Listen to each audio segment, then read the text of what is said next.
pero entendemos que muchas veces son sencillamente información que está fuera del alcance de la mano, pero además es información que no se conoce, no se trabaja, no nos familiarizamos con esa información y tampoco le entendemos mucho para qué puede ser útil, ¿no? Entonces el ejercicio que hemos estado haciendo a lo largo de estas 7 clases es, bueno, ver para qué es útil esa información, para qué nos puede servir, de qué nos habla, ¿no? Esa información.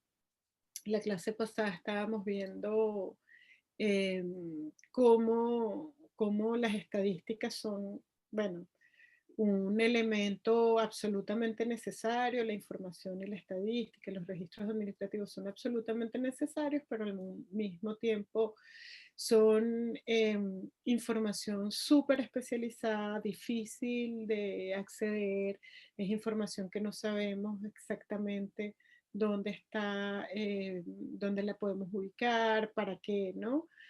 Nos puede servir esa información. Entonces, bueno, hicimos unos primeros ejercicios para que ustedes vieran.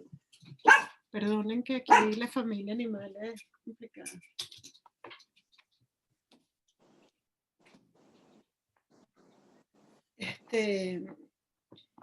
Y bueno, encontramos que habían como muchos vacíos. Yo para hoy les decía que íbamos a profundizar un poquito más en un par de indicadores también de estadística que me parece importante que los tengan a la mano, que los tengan presentes.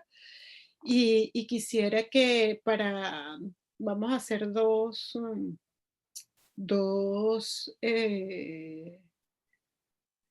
consignas para el foro siguiente, una con uno de estos indicadores, pero igualito lo vamos a ver ahorita más en detalle, y otros con un indicador de diversidad, que es el tema ya que tenemos para hoy. Vamos a ver los indicadores de diversidad que nos propone la guía y vamos a estar hablando un poquito de eso. Si nos da tiempo, tratemos de que la clase también nos pueda servir para revisar dudas y preguntas que han surgido en el trabajo que hicieron o a lo largo de estos foros, porque en otras cohortes hemos tenido, como las clases han sido a través de video, claro, era un video de 20 minutos.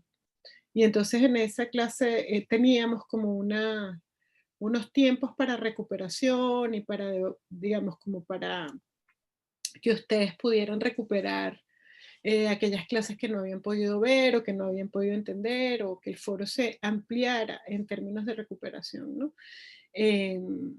Tratemos de que si tienen preguntas en esta clase sobre lo que hemos visto a lo largo de todo el seminario, pues se planteen en estas clases, y si no, las tengamos pendientes para la última clase, que me parece que ya es son 2 clases más, una clase más, ¿no? Es la siguiente. Una clase más. Sí. Entonces tengamos como previsto que si podemos utilizar un poquito este tiempo para eso, y si no, vamos a tener una clase un poco para tener de ustedes también retroalimentación de cuáles fueron los temas que más les interesaron, tener también nosotras como profesoras el feedback de la experiencia de ustedes y también poder retroalimentar. Entonces, bueno, voy a compartir, voy a compartir pantalla, vamos a irnos un momentico en la tabla de los indicadores. Conseguí fue la guía, porque la tabla ustedes saben que siempre se me pierde, pero bueno, aquí lo pueden ver. Esta cosa virtual que no sé cómo voltearla, pero básicamente, no, no es, perdón.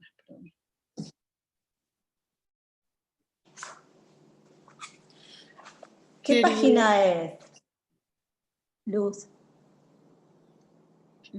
Es la 70. Ya les digo. Los indicadores de información y estadística son 76. Gracias. Fíjense que el primer indicador de resultado que les quería compartir, que esta vez no nos habla este indicador de resultado de un número específico, sino nos habla de legislación que contemple el acceso público a la información relevada en base a encuestas y a registros administrativos, ¿no? Pues la obviedad del indicador habla bueno, de lo que ustedes tuvieron la semana pasada como obstáculos para conseguir información, ¿no? La información está dispersa, no sabemos dónde está, no está claro si es una obligación del Estado o no hacer pública esa información. Las legislaciones de acceso a la información pública son en la región limitadas, digamos, no todos los estados tienen legislación sobre acceso a la información pública, pero si quisiéramos, y esa es una de las consignas, que pues las que están participando nos pudieran hacer pudiéramos hacer una primera consigna con legislación que contemple el acceso público a la información relativa a violencia contra las mujeres, o que pudiéramos tener una parte de la norma que nos permite identificar que de ahí se deriva una obligación que nos sirve para alegar la obligación de información pública, ¿no? Esa es la primera.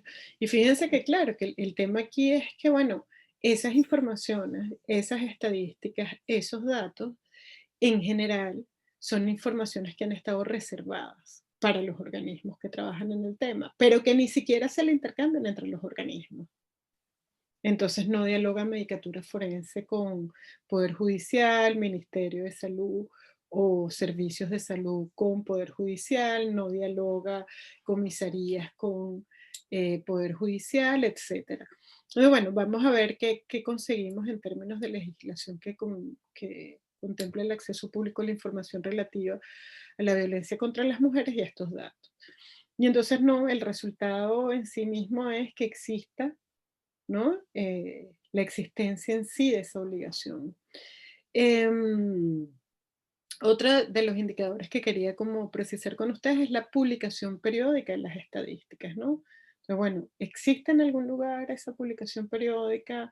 Vimos la semana pasada que algunos informes anuales o algunos informes de órganos encargados de hacer cumplir la ley o que trabajan el tema específico de violencia tienen indicaciones, tienen información. Sin embargo, la periodicidad de esas estadísticas no está clara.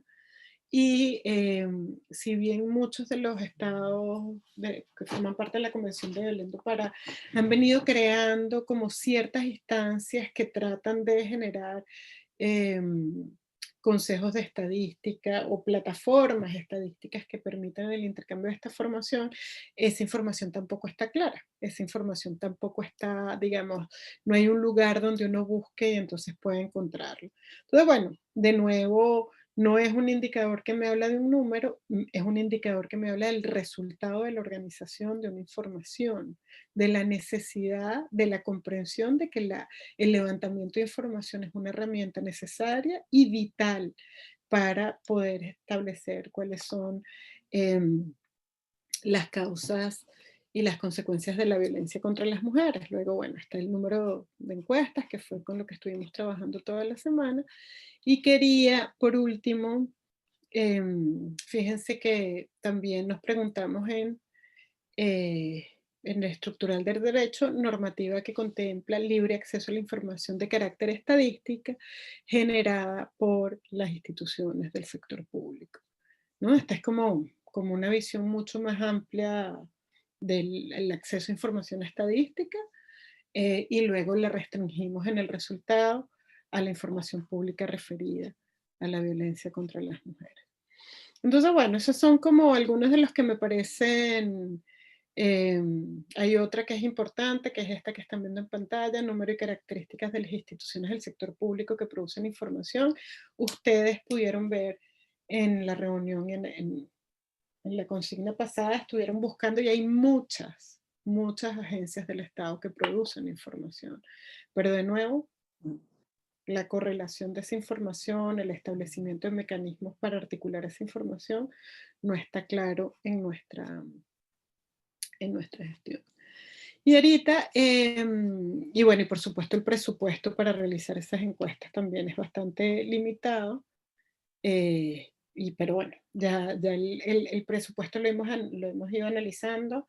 a lo largo de todas las clases, no voy a profundizar en él porque ya sabemos que para que se dé una encuesta y que la encuesta tenga el rango que requiere la encuesta para tener realmente unos resultados que nos puedan dar una visión completa de lo que ocurre en el país en concreto, requerimos recursos y esos recursos tienen que estar establecidos en una ley y esa ley tiene que reconocer esa necesidad y lo ideal además es que esa ley plantee o la ley o la norma que la aterriza, que esos recursos sean recursos periódicos para el levantamiento, ya no solo en las encuestas que tienen que ser periódicos, sino en las estadísticas y de la información sobre los registros administrativos que también tienen que ser permanentes y estructurales, digamos, ¿no? Entonces, bueno, no sé si por ahora hay alguna pregunta sobre el tema estadístico o algún comentario que quisieran profundizar.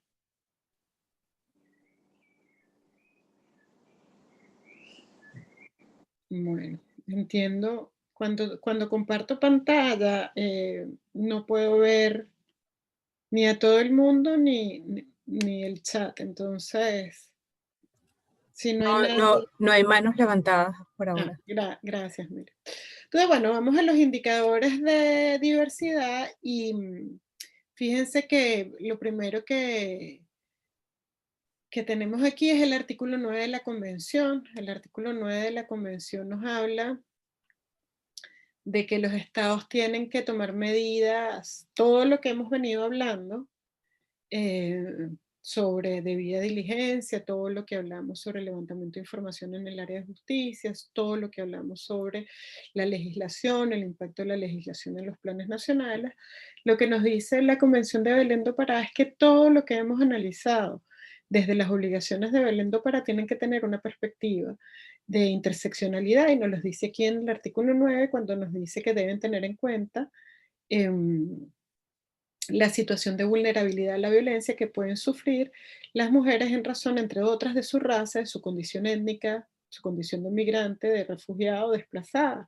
En igual sentido, se considera a la mujer que es objeto de violencia cuando está embarazada, es discapacitada, menor de edad, anciana, o está en una situación socioeconómica desfavorable que afecta o afectada por situaciones de conflicto armado o privación de la libertad. Y entonces vemos cómo de repente la convención que nos ha venido hablando de las mujeres como un grupo, eh, como un grupo homogéneo, hace un acento en el artículo 9 y dice, ojo, las mujeres no todas son iguales. Y cuando estamos analizando la violencia contra las mujeres, ese análisis tiene que tomar en cuenta los factores de especial vulnerabilidad que pueden afectar de manera diferente a las mujeres. Y entonces nombra algunos de esos factores, ¿no? La raza, la condición social, la condición económica, la situación particular por la que esté atravesando temporalmente esa mujer, que puede ser migrante, refugiada, desplazada, privada de libertad, la situación de las mujeres con discapacidad, el hecho de que sea una anciana, o sea, todo la establece como claramente esas fases de la vida de las mujeres entre niñas, ancianas, mujeres adultas, digamos, nos hace la convención, y fíjense ustedes que es una convención de hace 25 años, ¿no?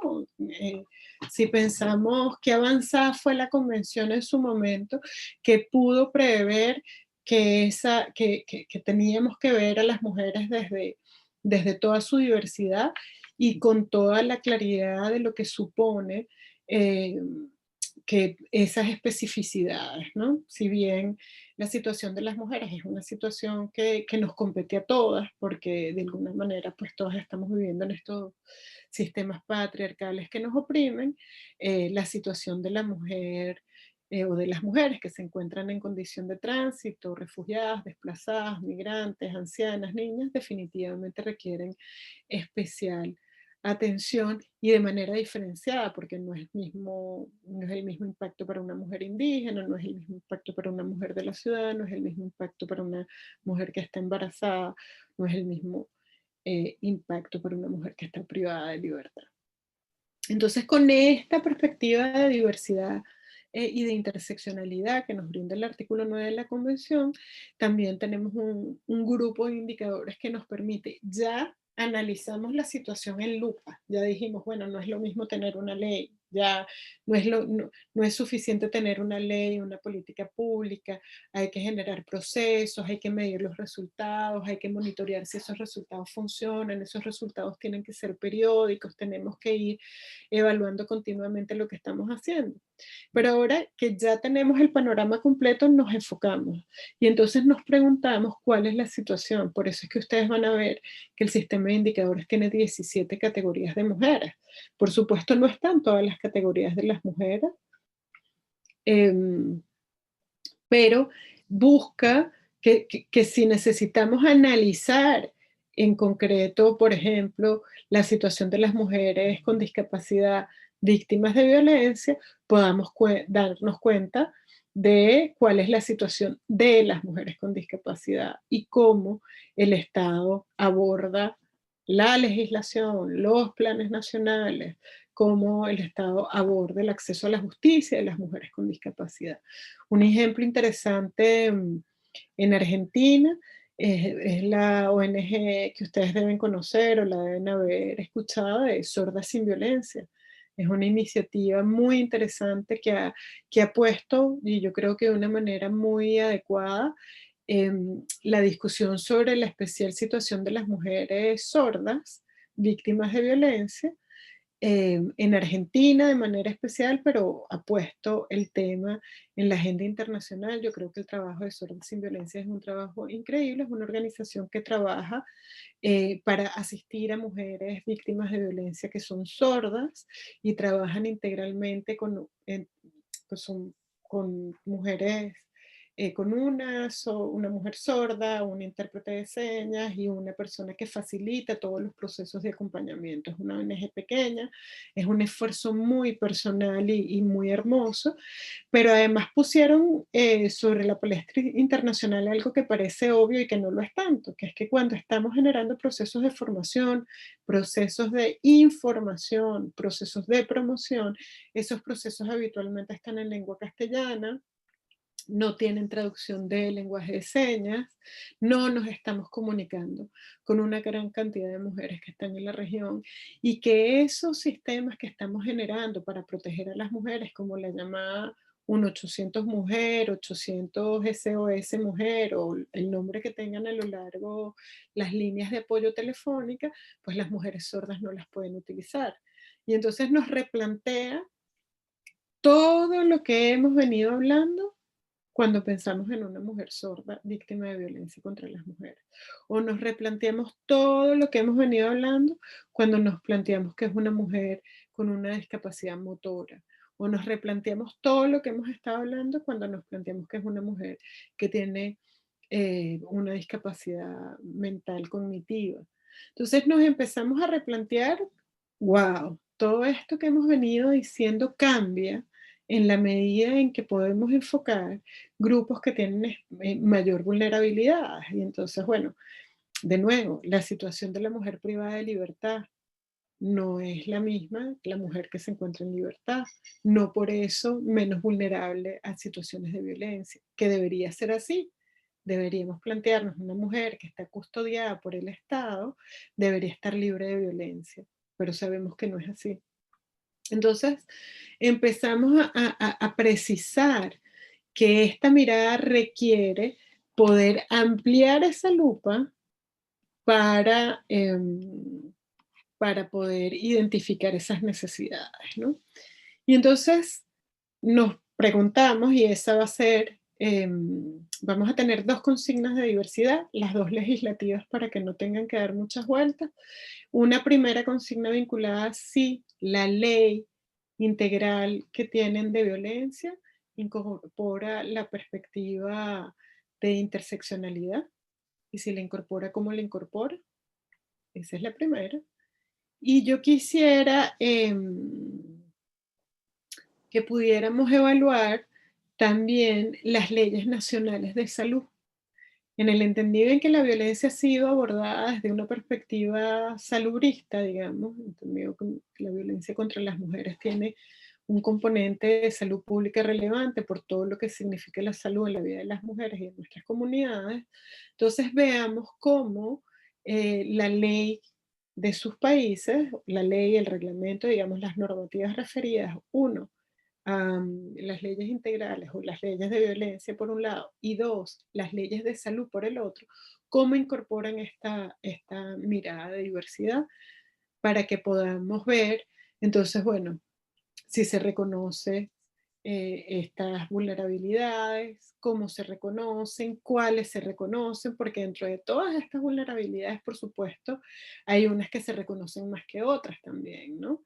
Vamos a ver que nos vamos a dar cuenta en la clase que viene que habrán unas vulnerabilidades que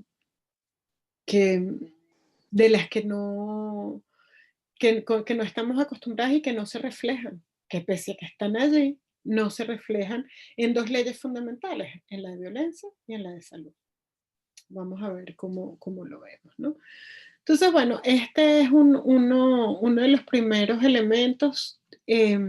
Fíjense que uno de los temas más complejos, la Belén do Pará, la convención, nosotros hemos tratado de traducirla. En este momento está traducida más o menos en 10 idiomas indígenas. La tenemos traducida en, ahorita no recuerdo el nombre, pero en un sistema que reproduce el sonido para aquellas personas que tienen discapacidad visual. Y tenemos también una presentación de la Convención de Belén do Pará en método braille.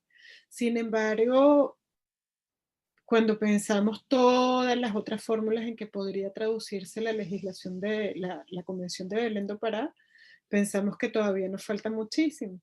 Pero pensemos así todo lo que tiene que ver con el acceso a la información cuando eres víctima de violencia. Pensemos así como las mujeres víctimas de violencia que son sordas y no pueden llamar, o como las que son invidentes y no pueden leer los mensajes o los boletines o la publicidad que se inserta a través de la publicidad escrita, cómo las mujeres tienen acceso a estos servicios, cómo saben ellas, qué están haciendo en sus países para que esas mujeres que se encuentran en especial situación de vulnerabilidad, ya no hablamos solo de las mujeres con discapacidad, cómo le llegamos a las mujeres indígenas, cómo le llegamos a las mujeres campesinas rurales que están en una situación de analfabetismo.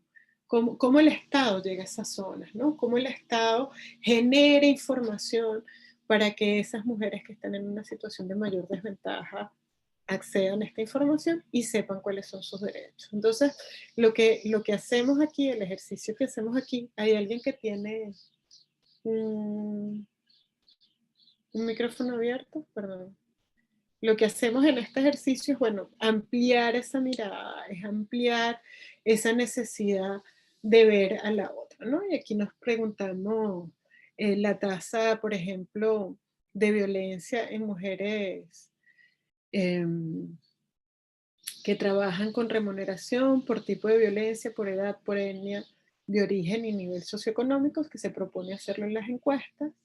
Cada vez las encuestas nos permiten tener una mirada más amplia de la situación socioeconómica, del nivel de estudios. Hemos estado avanzando en la región, lo van a ver en el informe de seguimiento hemisférico que saldrá a principios del año que viene, pero sigue siendo todavía bastante limitada la información, ¿no?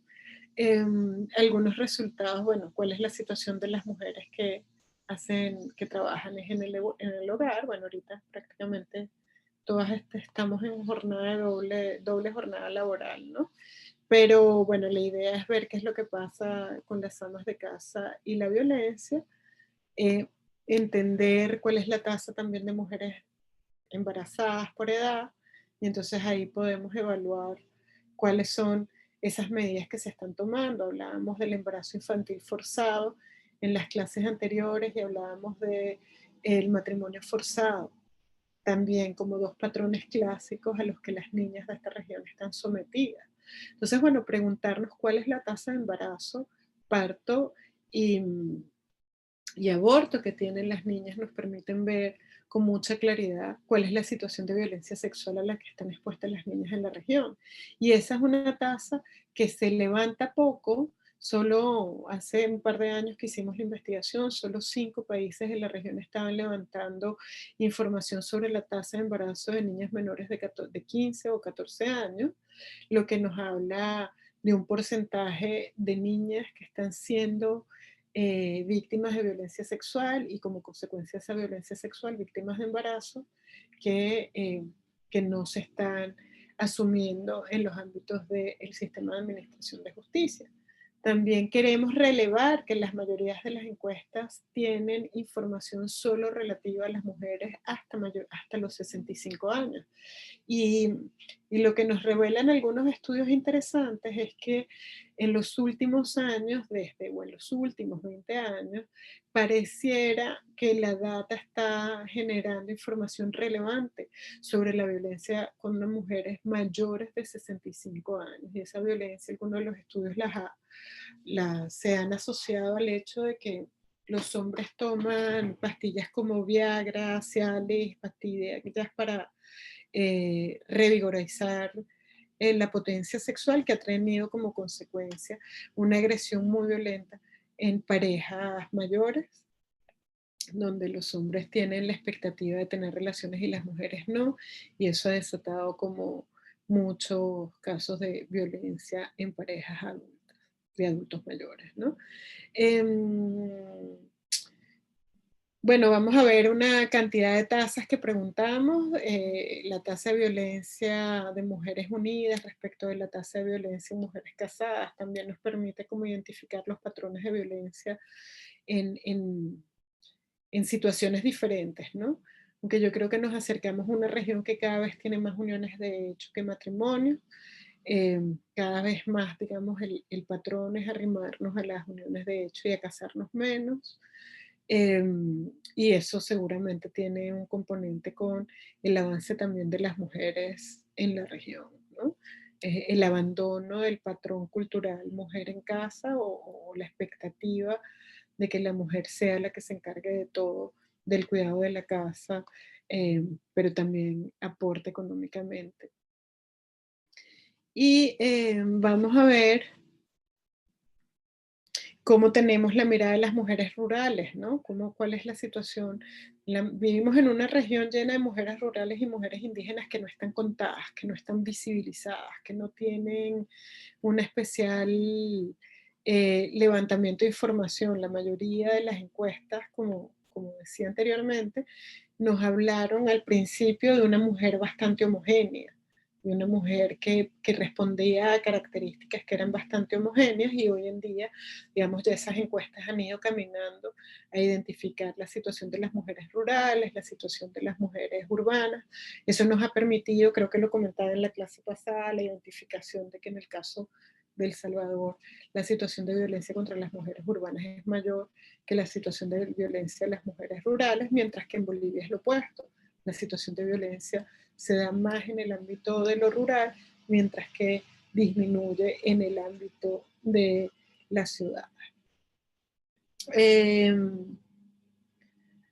Algunas de las preguntas que nos hacemos es, bueno, ¿cómo les planteaba? ¿Cómo en otras leyes, ya no las leyes de salud, bueno, sí en otras leyes, las leyes relativas a leyes para todo lo que tiene que ver con el pluralismo jurídico o el tema indígena, incorporan previsiones específicas para la prevención de la violencia contra las mujeres en las comunidades, ¿no? Si se reconoce el pluralismo jurídico, como ese pluralismo jurídico reconoce también y aplica la Convención de Belén do Pará. ¿Se establece, no se establece? ¿Cómo está? Nos preguntamos mucho de cómo se visibiliza esa violencia contra las mujeres en el ámbito indígena, y nos encontramos que la mayoría de los países que reconocen el pluralismo jurídico no reconoce o no trae para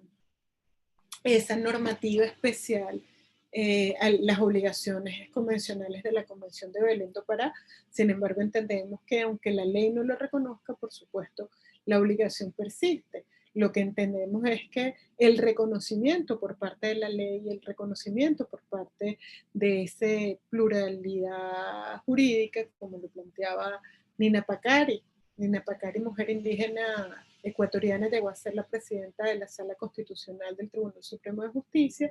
Nina lo que planteaba básicamente era la necesidad de revisar también dentro de ese pluralismo jurídico cuáles son las normas tradicionales que establecen esas relaciones de subordinación y de dominación de los hombres por las mujeres, y que también era necesario desde la mirada indígena construir las leyes que, de acuerdo a la propia dinámica social de las culturas indígenas, establecer con mecanismos para prevenir, sancionar y erradicar la violencia contra las mujeres, ¿no? No intervenir desde la lógica federal o desde la lógica de la república dentro de las autonomías indígenas, pero sí generar procesos para que esos procesos indígenas puedan estar de acuerdo con la convención. Y eso nos parecía un tema muy interesante, como les señalaba un poco en este ejercicio.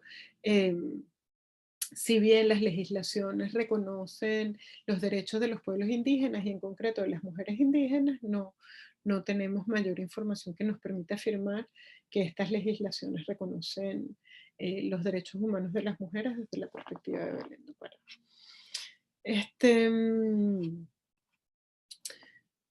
De nuevo, aquí las señales cualitativas de progreso. Hemos preguntado, y la verdad es que creo que este es el indicador menos contestado de todos los indicadores, en lo que tiene que ver con las relaciones que tienen las organizaciones indígenas desde una perspectiva feminista con los estados, pues es muy limitada. Hasta ahora los estados reportan poca actividad, aunque sabemos que la actividad de militancia de las organizaciones es muy amplia.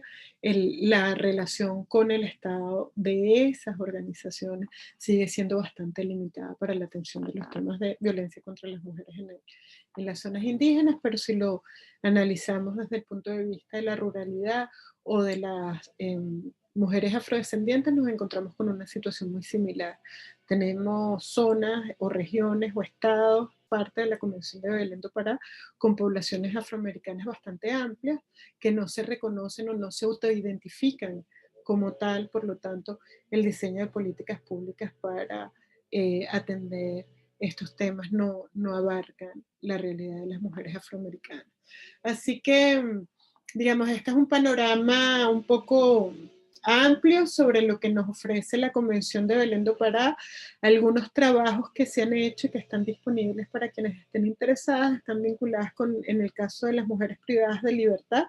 Creo que es importante poner a su disposición para aquellas que trabajan temas penales algún informe sobre el diagnóstico de la región en cuanto a la implementación de las políticas de lucha contra las drogas, cómo ha afectado diferencialmente a las mujeres, en la medida en que la mayoría de las mujeres de la región privadas de libertad están privadas de libertad por delitos de drogas, sancionados como delitos de tráfico y penalizados como con penas altísimas, porque el modelo que se ha implementado en la región es el modelo de mano dura y guerra contra el narcotráfico, y en esa guerra contra el narcotráfico pues son las mujeres las que han caído víctimas de esa guerra, víctimas porque asesinan a sus hijos, asesinan a las parejas, asesinan a los compañeros, y ellas terminan reprimidas como si fueran las cabezas de los carteles o como si fueran las cabezas de las grandes redes de tráfico y de delincuencia organizada, y realmente pues siempre son las mulas y siempre están en la cadena más débil del tráfico de estupefacientes. Entonces, interesante ese diagnóstico, interesante que se está haciendo en algunos de los estados de la región un poco para visibilizar esta situación.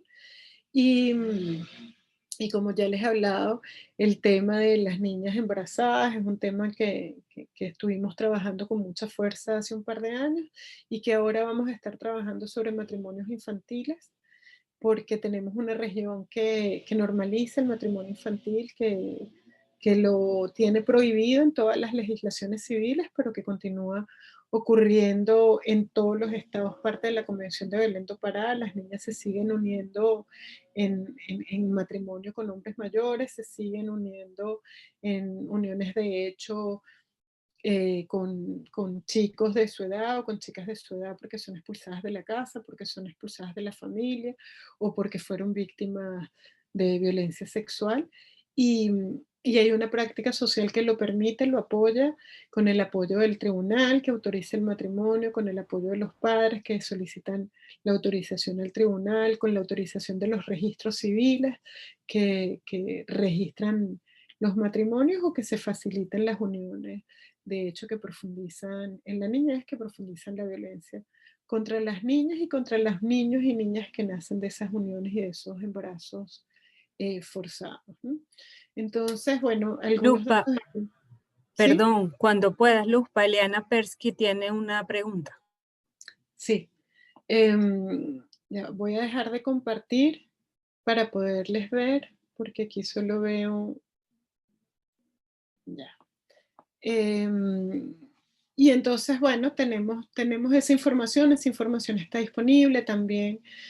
Hace algunos años, ya un poco desactualizado, se hizo una investigación sobre mujeres y VIH, que también permitía evaluar la situación de violencia contra las mujeres en el contexto de la expansión del VIH, digamos que puso a las mujeres en una situación de alta fragilidad también, ¿no? De vulnerabilidad de sus derechos. Liana, tienes la palabra. Gracias, Luz. No, eso que comentabas respecto de la cuestión de la lucha contra el narcotráfico es clave y se súper corrobora en Argentina. Lo que te quería preguntar también es cuál es tu opinión respecto a la modificación que se hizo de la ley de trata en Argentina. No sé si es una problemática a nivel regional, porque también lo que se estuvo dando fue mucha criminalización de trabajadoras sexuales en ese contexto. Entonces, no sé, es un tema controversial. Quería saber un poco cuál era la opinión del MESECVI en ese sentido. Pero cuéntame un poco, no conozco la reforma. No, básicamente lo que se hizo fue, digamos, tiene una redacción a partir de la cual se contempla que cualquier persona que esté involucrada en el trabajo sexual entra dentro de la ley de trata. Entonces muchas veces trabajadoras sexuales que de repente alquilan un departamento en común y el contrato de alquiler está a nombre de una de ellas, quedan criminalizadas bajo esa ley como si una explotara a la otra. Es como un tema súper controversial. Obviamente en Argentina el trabajo sexual no está legalizado, tampoco está prohibido, solo está regulado por algunas leyes locales que establecen el tema de que no se puede hacer ofertas sensibles de sexo en la vía pública. Pero bueno, la realidad es que las organizaciones de trabajadores sexuales, que ahí vi que de hecho AMAR es una de las que hace contribuciones a uno de los informes del MESECVI, tienen una fuerte discusión respecto de los términos de esta ley. Mira, ahí hay una posición institucional y otra personal. Yo creo, mi posición, yo no me llamaría reglamentarista, digamos, porque creo que es más complejo que solo reglamentar el trabajo sexual, ¿no? Como yo trabajé con trabajadoras sexuales un par de años, trabajé además adentro de un burdel, literalmente, la oficina era un anexo del burdel, y era un proceso hace muchos años, hace 20 años, 23 años, y que empezaron a organizarse las trabajadoras sexuales por la transmisión del VIH, precisamente, ¿no?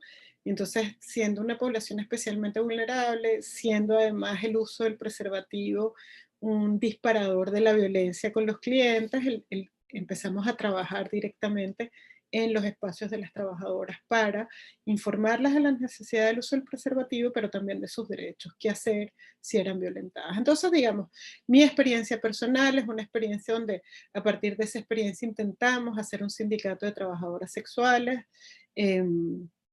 El sindicato no fue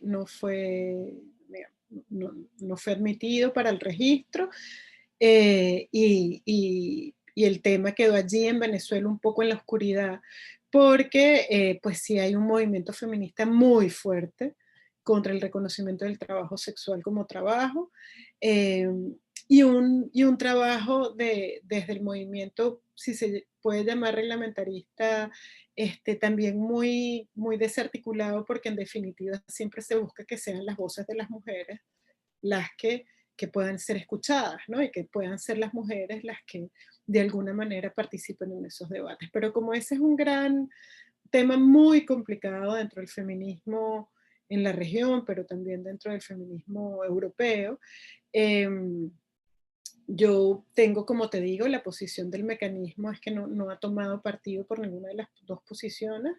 El mecanismo, a través del levantamiento de información que manda, AMAR recoge la situación de vulneración de derechos de las trabajadoras sexuales, y eso me parece relevante. Siempre hay una discusión sobre cómo las vamos a llamar o cómo vamos a, ¿no? Porque nada más utilizar el nombre de trabajadora sexual, por eso ustedes van a encontrar en varios de los documentos del MESEC, en las leyes modelos, mujeres que se encuentran en prostitución, en oficios estigmatizados, explotadas sexualmente, digamos. Abrimos el panorama para que puedan entrar allí varias de las categorías que están en discusión, ¿no? Y que entren todas las categorías posibles. Pero sí, a lo interno del comité hay una resistencia muy grande a que se hable de trabajo sexual. Entonces, desde mi perspectiva, sí creo que hay una necesidad de, como dicen en Argentina, blanquear la realidad de la situación de las mujeres que se encuentran trabajando sexualmente, y que se puedan determinar con ellas unos procesos de cómo emerger de allí, ¿no? Cómo generar procesos de transformación, porque definitivamente también, si me preguntan a mí, por eso digo que no soy una reglamentarista en extremo, si me preguntan a mí, creo que ninguna mujer disfruta el trabajo sexual, o creo que no es el principal o el trabajo ideal para la gran masa de mujeres que desarrolla, no diría ninguna, pero la gran masa de mujeres que se encuentra desarrollando el trabajo sexual, pienso que no fue porque desearon o escogieron esa profesión, sino porque la vida las llevó allí. Entonces creo que lo que hay es un proceso que se tiene que blanquear y que discutir y que escuchar a las mujeres y hacer grandes debates con las mujeres que han hecho o que se encuentran ejerciendo el trabajo sexual, las mujeres que fueron tratadas, las mujeres que fueron explotadas, porque lo que ocurre en este momento es que se meten a todas en la bolsa de la trata, pero no todas están en la bolsa de la trata. No todas están en la bolsa de la trata. Entonces, mientras que planteemos que todas están tratadas porque ninguna quiere estar allí y porque todas han sido obligadas a estar allí, pues no se escucha la otra realidad. Y yo creo que hay desde el negacionismo, el trabajo sexual como trabajo, hay una imposibilidad muy compleja de escuchar pues las posturas de las otras mujeres, y entonces está el juego trancado, ¿no? Está el juego trancado. Y es muy complejo decretar una u otra cosa, ¿no? Esa es pero es una opinión desde luego personal. Claro, gracias. No, porque aparte también me parece que en relación al tema de la lucha contra el narcotráfico, y en esta falta de distinción que vos planteás, justamente lo que se da es que se aumentan las estadísticas. Ya va, Eliana, porque es que me parece que María tiene el micrófono abierto, Sí. y entonces a mí me entra una... Perdón, cuando quería hacer una consulta, pero cuando termine el compás. Sí, pero si quieres apaga el micrófono un momentico mientras que ella termina, porque escucho un sonido. No, que lo relacioné también en relación a esta cuestión que vos planteas de la lucha contra el narcotráfico, que es lo que nos pasa con la ley de trata, en esta falta de distinción que vos planteás, que es el aumento de las estadísticas criminales, ¿no? Como todos los juzgados, las fiscalías, detuvimos a tantas personas. Sí, bueno, pero en el caso del tema de explotación sexual, ¿a cuáles? Digamos, a las organizadas con planes, digamos, así que claro, bueno, y siempre es la mujer que está porque también en las cadenas de trata las mujeres tienen un rol que cumplir. Habitualmente las mujeres son las que cooptan, ¿no? Las víctimas de trata, y efectivamente, pero la que coopta no es la que está en la pirámide de la posición de poder ahí, ¿no? Y por eso ese es un tema que fue también interesante, les comento rápidamente, en la discusión de la ley modelo para para erradicar la muerte violenta de mujeres, que el comité decidió de manera específica cerrar la posibilidad de que se planteara que el femicidio se da entre mujeres, e incluso entre parejas del mismo, digamos, parejas lesbianas, pero también quiso cerrar la posibilidad de que fueran las mujeres que pertenecen a las redes de trata las que fueran acusadas después por femicidio. No porque no puedan participar en la tentativa, incluso en la ejecución del acto, sino porque no es claramente la relación desigual de poder que se plantea con el tratante, ¿no? Que la mujer participe en la cadena es como la mula, efectivamente, como tú dices, Eliana, es como la mula que participa en la cadena del narcotráfico, pero no es la narcotraficante. Bueno, María. Luz, sí, ay, perdón, ay, se me fue ahí está. No, yo trabajo en cooperación internacional y trabajo puntualmente con el tema de prostitución y trata de personas. Trata de mujeres puntualmente, porque según el informe del crimen organizado de la ONU, que es un poco el informe rector que tenemos también, ¿por qué decir de mujeres? Porque dentro de todo lo que es el crimen organizado incluye todo, tráfico de órganos, tráfico de personas, tráfico de niños, de hombres, de todo. Pero cuando se hacen las diferentes categorías, resulta ser que casi el 90% de todo el tráfico que hay es tráfico con fines de explotación sexual. Y dentro de ese 80 y pico por ciento, de vuelta 85% es tráfico de mujeres con fines de explotación sexual. Entonces, no hay prostitución que pueda bancar el negocio zarpado, que es el tercer negocio que más plata mueve en el mundo después de drogas y armas.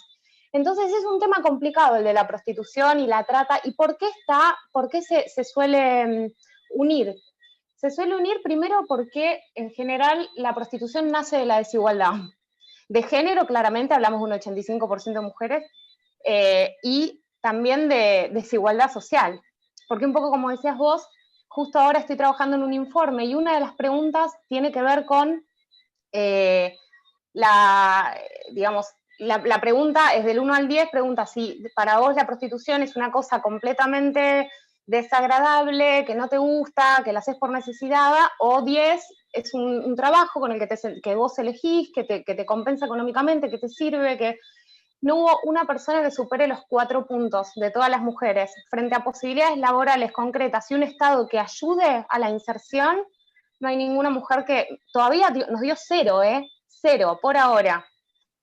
Pero además de eso, al trabajar en cooperación se trabaja en consorcios conformados por organizaciones de distintos países que trabajan con el tema hace un montón de tiempo y con ONU.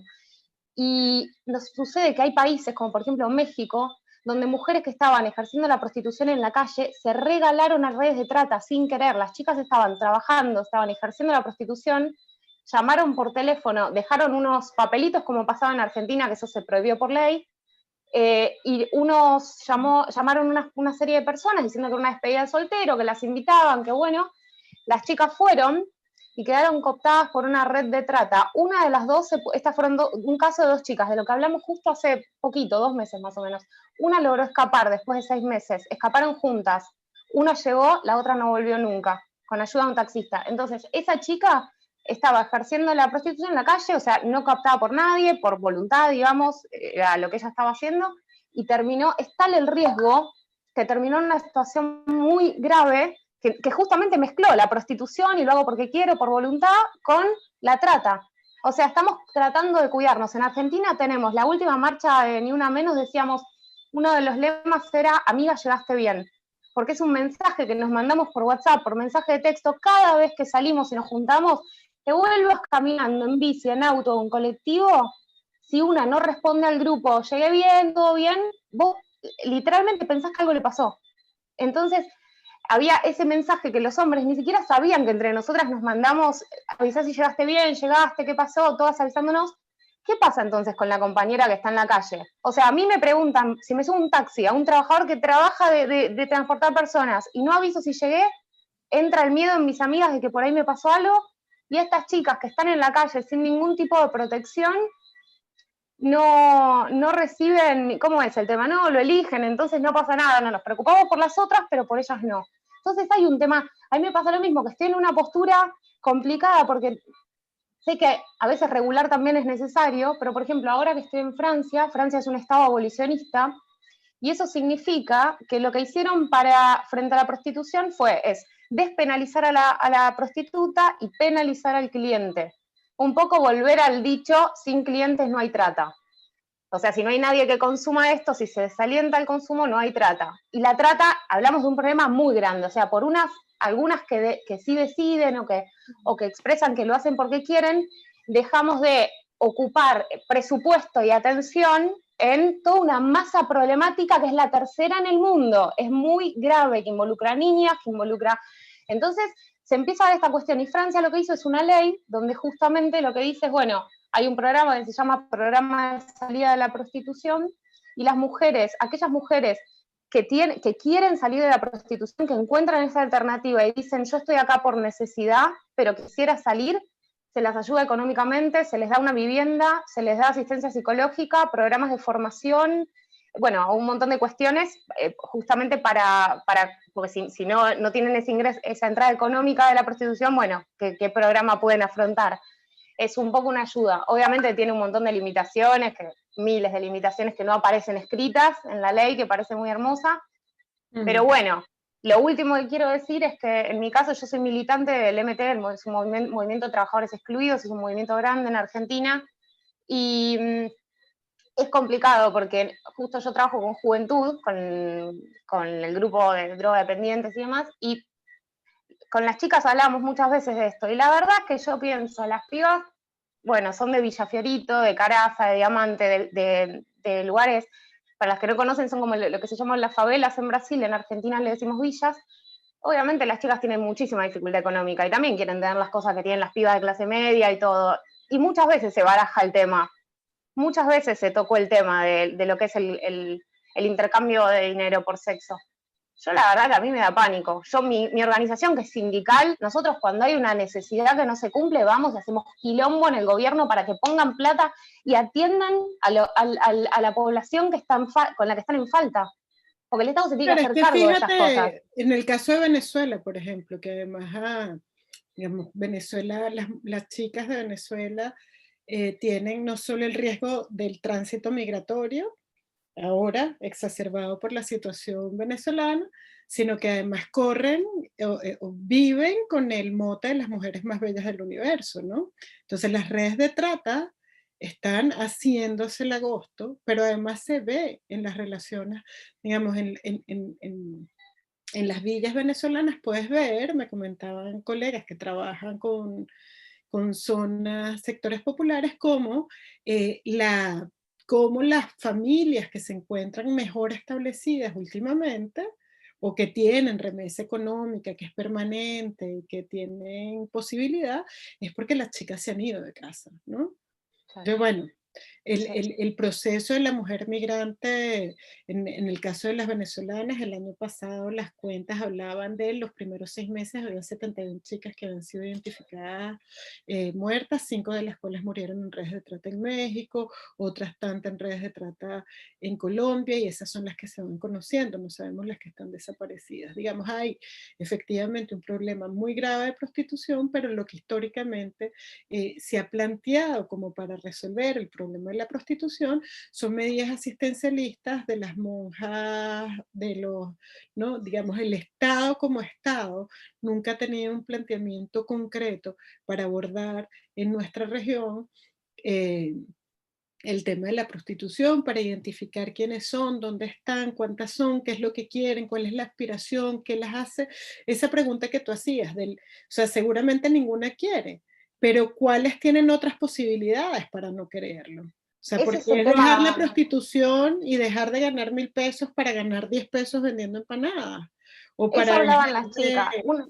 Ahí te hago una salvedad que... Para hacer tortas, para hacer manteles, ¿no? O sea, nosotros le decíamos eso, que cómo hacían porque también un poco es eso, las chicas decían, si no conseguimos trabajo, o sea, si yo necesito una determinada cantidad de ingreso económico para vivir, ahí se pone en juego la dificultad de la política, porque por un lado, reglamentar es generar un problema, algunos dicen hasta volver a los proxenetas empresarios, qué sé yo, se arma un lío, pero a la vez no reglamentar es dejar sin protección, si se quiere, a aquellas que no tienen otra salida. Entonces el Estado lo que tiene que generar es garantías de salida también para estas personas. Aún así, va a quedar un sector descubierto y es un tema re sensible, pero lo último que quiero decir el problema es que no se toca, el tema no se toca, se toca el tema no desde el cuestionamiento de las redes de trata y de poner como todo un poco, todo en la bolsa de la trata, ¿no? Y a mí eso me parece bastante complicado porque no admite la complejidad que es de lo que hemos estado hablando a lo largo de todo este seminario, todos los factores que caracterizan la prostitución voluntaria y todos los riesgos en prostitución voluntaria de la trata y los demás sistemas de explotación. Bueno, chicas, hoy tengo, con esta clase son 4 horas de clases virtuales, así que no me quedo para más. Nos queda entonces la clase final, que es la clase de la semana que viene. En esa clase, por favor, dudas, preguntas, comentarios, tal, tratemos de utilizar esa clase para que sea también nuestra clase de despedida de este seminario tan ameno que me ha gustado mucho y que hemos disfrutado mucho y que creo que todas estamos compartiendo información muy interesante y bueno, que nos volvamos a seguir consiguiendo en estas luchas todas. Así que bueno, utilicemos esa clase para eso. Cualquier cosa, cualquier pregunta, están los foros y cualquier duda, pues estamos también a través de nuestros correos electrónicos, ¿ok? Un abrazo para todas. Abrazo para abrazo todas. grande Feliz tarde. para todos. Gracias. Chao. Gracias, hasta luego. Chao.